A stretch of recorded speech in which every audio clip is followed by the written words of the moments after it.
galvoti, kad čia jau, kaip sakyti, mes startui ruošiamės, o ne kažkam kitam. Gerai, gerai, susikaupkite ir bus geras startas.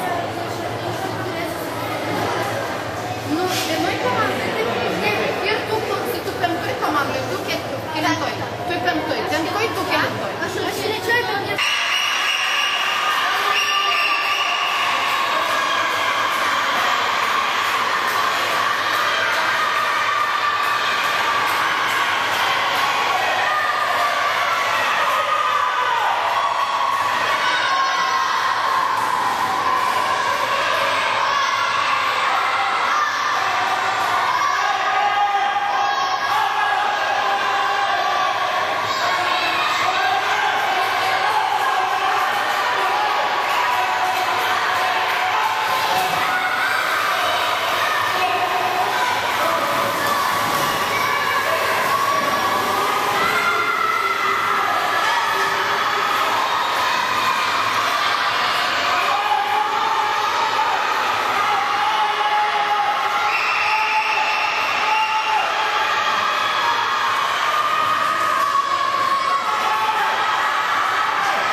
Pačio baseino darbo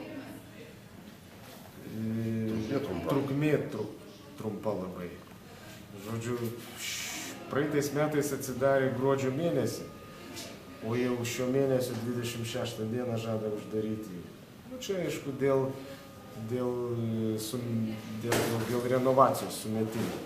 Bet šiaip, kokius mes jau 4 metus dirbdavom, sezonas turėtų būti nuo rugsėjo 1 iki birželio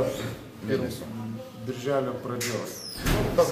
Bet mes atsidarydavom tai spalio pabaigoje, tai lapkričio pradžioj, užsidarydavom balandžio vidury. Tai praktiškai, bet techniškai paruošti vaiką yra sudėtingas. Per trumpas laikotarpis. Taip. Tam, kad pilnai paruošti gerai, sudalyvauti varžybose, tiek, kiek planuojama, sakykime, per metus tų varžybų.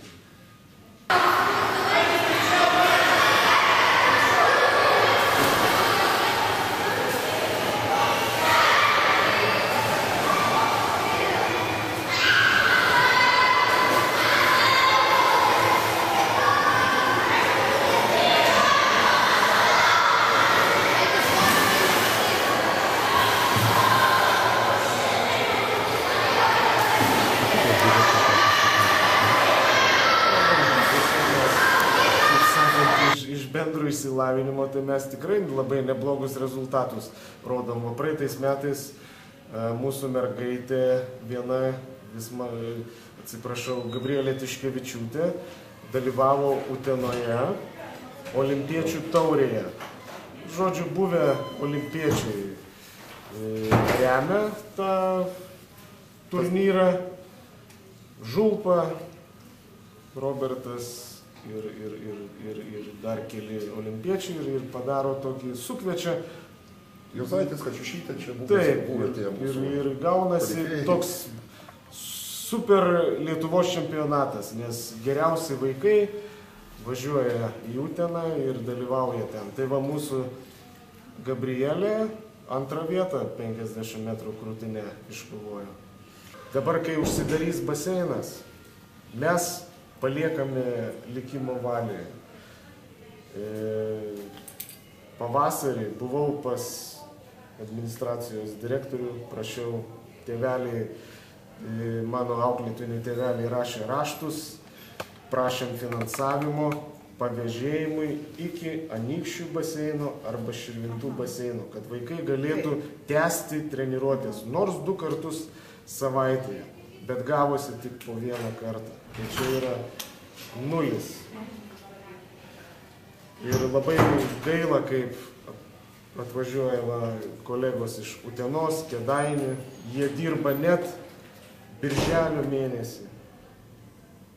Jie atostogauja tik 1 mėnesį. Žodžiu, dirba 10-11 mėnesių baseine. Ir tada Šokūrovas!